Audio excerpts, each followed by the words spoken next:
Buenas tardes, estamos con el periodista David Gómez Fernandini. Él trabaja en el portal Epicentro TV. Muchas gracias, David, por esta entrevista a 360 Argentina de la Universidad Jaime Bauzate y Mesa. No, gracias a ti, Vicky. Hablemos del contexto de Argentina. ¿Qué medios de la prensa argentina y qué periodistas argentinos sigue y por qué?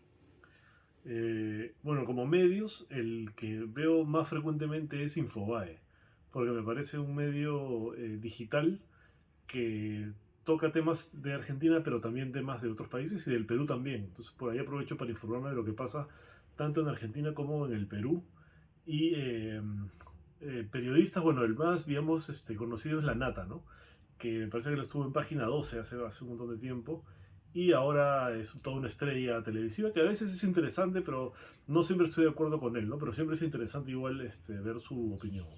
Claro, es importante escuchar las opiniones divergentes a las que un periodista puede tener, ¿no? Claro, pluralismo, ¿no? Buscar un poco de informaciones, incluso opiniones que no nos gustan para formar justamente nuestra propia opinión también. ¿Cuál cree que ha sido el rol de la prensa argentina en las últimas elecciones o quizás en las últimas décadas? Bueno, me parece que es muy parecido al caso peruano, ¿no? Que tenemos allá también un tema de concentración mediática, ¿no? Allá está, acá, digamos, si aquí está representado por el diario El Comercio, allá lo está por el diario El Clarín, que tiene justamente un tema de que ha acaparado y ha comprado otros medios. Entonces, eh, hay la preocupación también en Argentina de cómo un medio que concentra las tantos medios, o sea, que tiene tanta oferta mediática o tanto porcentaje de la prensa, puede de alguna manera dirigir la opinión pública. Porque como lo que pasa aquí, ¿no? Uno va a un kiosco y si ve que ve, por ejemplo, el 80% de los diarios que ve en los puestos tienen el mismo dueño y tienen más o menos la misma opinión, con matices muy pequeños.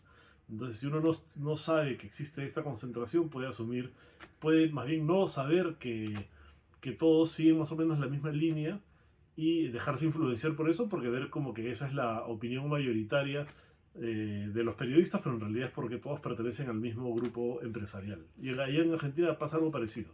Y allá, igual que acá en el Perú, es con diarios y televisión o se amplía también al espectro de la radio. También incluye radio, si no me equivoco. Es una cosa grande también, ¿no? Que tiene que ver, como decía, con el grupo Clarín, que también recibe críticas aquí, ¿no? Porque, por lo que ya explicaba hace un momento, ¿no? Que eso de alguna manera puede afectar la pluralidad informativa. ¿Cómo cree que ha sido el rol de la prensa argentina en general en las elecciones de allá y sobre todo en las últimas décadas, ¿no? Bueno, allá tiene un tema parecido al de aquí, que es el de la concentración de medios, ¿no? Si bien en Perú eso está representado por el grupo El Comercio, en Argentina quien representa la concentración es el grupo El Clarín, el grupo Clarín, que también ha concentrado gran cantidad de medios de información y existe también allá la preocupación, como existe aquí, de que un solo grupo tenga tantos medios de comunicación de alguna manera afecta a la pluralidad, porque todos tienen de alguna forma la misma línea editorial, ¿no? Tienen las mismas opiniones políticas, con pequeños matices, pero básicamente lo mismo. Entonces, la ciudadanía recibe más o menos la misma opinión sobre los mismos temas y es una manera también de direccionar a la opinión pública en un sentido u otro, que muchas veces termina siendo dirigida hacia los intereses del medio, y no necesariamente de la prensa o de la libertad de expresión, sino de una empresa que tiene intereses económicos, ¿no? ¿Y políticos también? Bueno, es que lo económico está totalmente vinculado a lo político, ¿no? En las elecciones siempre se presentan candidatos que tienen propuestas económicas que de alguna manera defienden a las grandes empresas, ¿no? Y estos medios que justamente son grandes empresas terminan apoyando a estos candidatos que defienden sus negocios. Entonces hay una vinculación directa prácticamente en todas las campañas, como pasa en el Perú más o menos.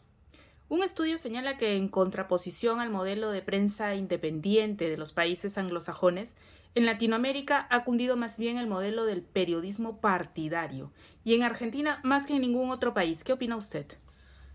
Sí, bueno, o sea, la forma como surgen los medios de comunicación en Latinoamérica, los medios de comunicación estatales, es muy distinta a la forma como surgen en Europa o los Estados Unidos, ¿no? Y eso tiene un impacto en cómo son hasta ahora, que dependen mucho del gobierno de turno. Entonces, en muchos casos, como sucede también a veces en Perú, porque tampoco es que seamos ajenos a esa realidad, en Argentina también el medio o los medios estatales terminan siendo los medios del gobierno. Y siempre se critica que no son imparciales, que ofrecen información sesgada a favor del gobierno de turno, porque los gobiernos justamente tratan de controlar estos medios porque los asumen como si fueran sus oficinas de prensa, cuando en realidad la lógica de un medio estatal, como sucede en los países desarrollados, es que estén a favor del ciudadano, ¿no? Que el centro del interés sea el ciudadano y ofrecer información veraz al ciudadano y no información que favorece específicamente a un político y en el caso latinoamericano y argentino al que está en ese momento en el gobierno, ¿no? Los medios estatales son convertidos básicamente en medios del gobierno de turno. Una caja de resonancia de las actividades políticas del presidente o presidenta que se encuentra en el sillón en ese momento. Normalmente pasa eso, tanto en Argentina como en el Perú. Vemos que siempre hay esta pugna, ¿no? Por controlar el medio para que se vuelva justamente, como dices tú, la caja de resonancia del gobierno e informen de una manera bastante sesgada, ¿no? Que no sean críticos, que de alguna manera cubran mucho las actividades de la presidencia o de los ministros, pero sin hacer básicamente ningún cuestionamiento. Entonces hay también problemas allá de que a los periodistas que cuestionan los terminan despidiendo, parecido a lo que pasa acá, como digo, Argentina y Perú nos parecemos un montón. Ahora, ¿cómo se perfila así la relación entre el poder político y el poder mediático?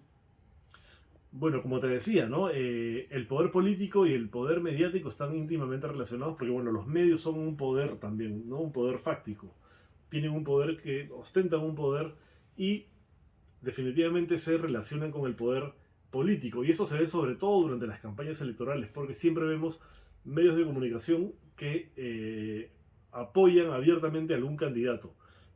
Yo no creo que los medios no puedan tomar partido, por ejemplo, en una elección, ¿no? Pero creo que eso tiene que ser transparente y que el medio tiene que decir, bueno, nosotros en esta elección estamos apoyando a tal candidato, ¿no? Lo que pasa muchas veces es que no lo dicen, se muestran como plurales, imparciales, pero en el fondo no lo son, en realidad.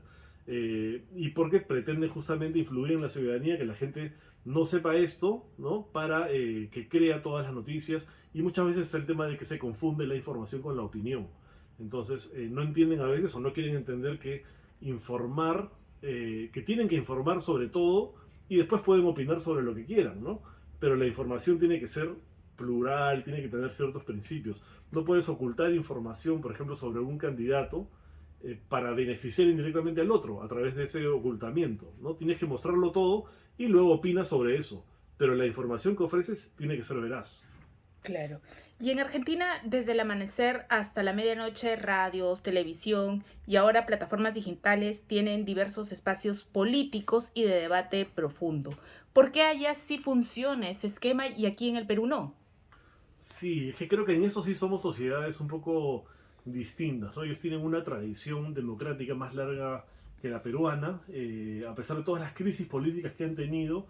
En Perú hemos tenido una, la última, en la que estamos todavía, que ha sido de una magnitud impresionante que ellos no han tenido, por lo menos en su historia reciente, que es el hecho de que hayan pasado como 7 presidentes en 7 años, en los últimos años. Entonces, en la población hay una sensación de que la política no funciona, que la propia democracia incluso no sirve mucho porque lo que vemos es que ahí arriba los políticos se matan entre ellos, pero defendiendo sus propios intereses y no los de la gente. Entonces mucha gente es como que ha optado por decir, bueno, mejor ahora me dedico a mis cosas, pues a mi trabajo, a sobrevivir como yo pueda y no me preocupo por ellos que no hacen nada por mí. Entonces hay como una suerte de desafección hacia la política, hay un desinterés hacia la política que es muy peligroso porque eso está permitiendo que justamente un sector de los políticos estén cooptando los poderes públicos en este momento, ¿no?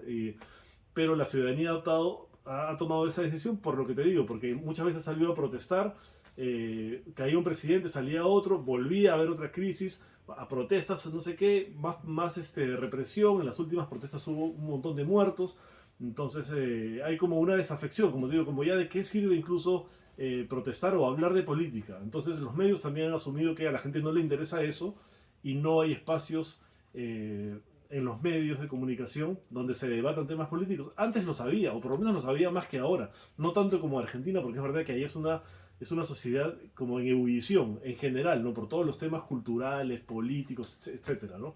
Y por las Aquí crisis económicas también que ellos tienen, digamos, o sea, eso les puede generar el estar siempre atentos a la coyuntura política. sí, también, pero en Perú también hemos tenido crisis económicas. Tenemos una actualmente, no de la magnitud de la que tienen allá, ¿no? Acá tuvimos una parecida en los años 80 y probablemente yo no recuerdo mucho esa época porque era niño. Quizás había más programas políticos que tocaban esos temas, ¿no? Pero ahora también está esta noción que no es cierta, pero que mucha gente piensa, de que la política y la economía van por cuerdas separadas. Mientras la economía funcione más o menos bien, ¿qué importa la política? No importa, ¿no? Yo solamente pienso que la economía es lo más importante y lo otro es secundario, cuando en realidad no es así. Y ahora estamos empezando más bien a ver los efectos de la política en la economía, con lo que está empezando a suceder, y eso puede cambiar un poco las cosas, ¿no?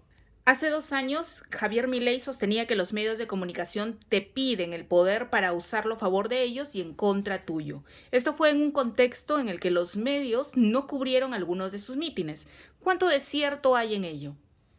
Bueno, primero habría que decir que Milei es un candidato bastante polémico, y no solo eso, sino que manipula mucho la información. Entonces habría que verificar si efectivamente sucedió lo que él dice, que no cubrieron algunos de sus mítines. No estoy al tanto de ese dato específico. Sobre el tema de que los medios te piden el poder para utilizarlo a favor de ellos, bueno, esa es una percepción generalizada que hay también aquí, ¿no? O sea, todo nos trae al Perú, porque somos bien parecidos. Es un tema regional en todo caso. Sí, es un tema latinoamericano, ¿no? Que se percibe que los medios de comunicación son empresas y que como empresas tienen intereses económicos y que lo que hacen sus periodistas muchas veces es para defender no el interés general, el interés de la población, sino el interés de quienes les pagan, que son los medios de comunicación o estas empresas. Lo que no debería ser así, o sea, lo que claramente un periodista no responde directamente al dueño de un medio de comunicación y no tiene por qué seguir sus designios, sino el periodista es independiente y un medio de comunicación lo contrata justamente por eso, para que ejerza el periodismo con independencia. Pero siempre en esa relación hay fricciones, porque el medio a veces quiere controlar al periodista y que no diga algunas cosas o que otras las diga de otra manera. Y eso es natural, porque hay un poder, como digo, económico, que trata de ejercer un poder político a través de la prensa, a través de los medios o de los programas o los columnistas que tienen, ¿no? Pero eso es una batalla que se da en todos los medios de comunicación, yo creo que del mundo. Pero en Latinoamérica se ve con especial énfasis eso, ¿no? Que a veces se percibe, y las encuestas lo dicen, ¿no? Que los medios de comunicación han perdido credibilidad porque la gente percibe que no defiende sus intereses como ciudadanos, sino los intereses de los dueños de la empresa, del medio como empresa, ¿no? Hace poco se han llevado a cabo las elecciones en Argentina y Milei ha pasado la segunda vuelta junto al candidato oficialista Sergio Massa, ¿no? El ministro de Economía, exministro del actual gobierno de Alberto Fernández. ¿Cuál es el rol que tiene el gobierno respecto a la libertad de expresión y la independencia de los medios de comunicación en Argentina? Por ejemplo, el Canal 7 es la cabeza de la televisión pública allá. Sí, bueno, el rol que tiene el gobierno y que debe tener el gobierno o el Estado en general, por no hablar de un gobierno en específico, es garantizar la libertad de expresión a través de, digamos, normas que permitan la libertad de expresión y, por ejemplo, la autorregulación, ¿no? Pero que una autorregulación que funcione bien, que se cumpla.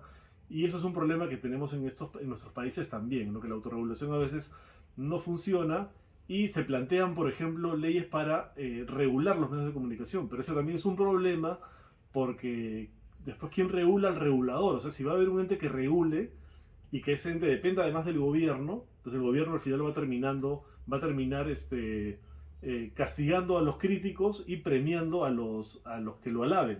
Entonces, siempre hay este conflicto entre regulación y autorregulación en nuestros países, ¿no? Y allá, como mencionábamos, ¿no? Tiene que ver mucho con el tema de la prensa o la televisión pública, por ejemplo, ¿no? Que es el medio más importante del Estado, que se utiliza para ensalzar el trabajo del gobierno de turno. Y todos los gobiernos pugnan por controlar la televisión pública durante todos los periodos presidenciales, ¿no? ¿Qué medidas considera que el nuevo gobierno en Argentina debería tomar para proteger la independencia de los medios de comunicación y respetar el derecho a la libertad de expresión? Bueno, por un lado creo que debería modernizar sus leyes para impedir justamente la concentración de medios, porque la concentración de medios, como ya mencionábamos, atenta contra la pluralidad, ¿no? Se vuelve, al final, tienes el 80 o el 90% de los medios diciéndote lo mismo. Entonces, la mayoría de la gente se deja influenciar por eso y todos piensan como el medio quiere que pienses y como ya decíamos, los medios muchas veces responden a intereses económicos particulares y no necesariamente al interés público, que es a lo que debería responder el periodismo en general. Entonces, una de las cosas que debería hacer el gobierno argentino es modernizar sus leyes para impedir la concentración de medios, que en este momento está representada por el grupo Clarín, ¿no? Otra cosa, por ejemplo, también es mejorar sus leyes de acceso a la información pública, para que todos los ciudadanos puedan acceder a información de interés general con facilidad, que sea rápido y de manera efectiva, para que todos estemos informados, porque también de eso depende que una democracia sea tal, ¿no? La libertad de prensa y la libertad de expresión y de información son pilares del sistema democrático. Entonces, creo que el Estado argentino debe apuntar sobre todo eso, y también en el Perú, ¿no? Y también el tema de la regulación, mejorar las formas de autorregulación para que sean más efectivas. Claro, la autorregulación propia, ¿no? Que es básicamente algo que les sucedió a ustedes, que bueno, en Epicentro trabajaban, son todo el equipo o el ex equipo de Cuarto Poder, ¿no? Que Sí, les pasó algo en campaña electoral también. sí, bueno, durante la campaña del 2021, eh, el nuevo director el nuevo director de prensa que entró al canal intentó, digamos, orientar la línea a favor de un candidato, de una candidata de ese momento y en desmedro del otro. Entonces, nosotros planteamos que eso no era pluralidad, eso no era veracidad, sino que había que informar sobre ambos, porque no podías ocultar información de uno para favorecer al otro y viceversa, sino había que informar todo de todos. Entonces hubo un problema ahí que terminó incluso en el Tribunal de Ética del Consejo de la Prensa Peruana, que terminó dándonos la razón, justamente por lo que he explicado más o menos, ¿no? Que la autorregulación es eso, que los medios respeten sus propios códigos de ética. O sea, el Estado te dice, ya yo no te voy a regular, tú haz tu código de ética, pero tú te comprometes a cumplirlo. Entonces el código de ética tenía estos principios de pluralidad, etcétera, que el medio no cumplió en ese momento. Entonces el Tribunal de Ética del Consejo de la Prensa Peruana determinó justamente eso, que no se había cumplido con esto, pero bueno, nuestra relación laboral con el medio ya había terminado porque ya se había vuelto insostenible, ¿no? Entonces justamente creo que el tema de la autorregulación tiene que ser mejor normada para que sea más efectiva en el Perú. Tiene que entrar al debate público, ¿no? Yo te agradezco mucho, David, por esta entrevista para 360 Argentina de la Universidad Jaime Bausati Mesa. Gracias. No, gracias a ti.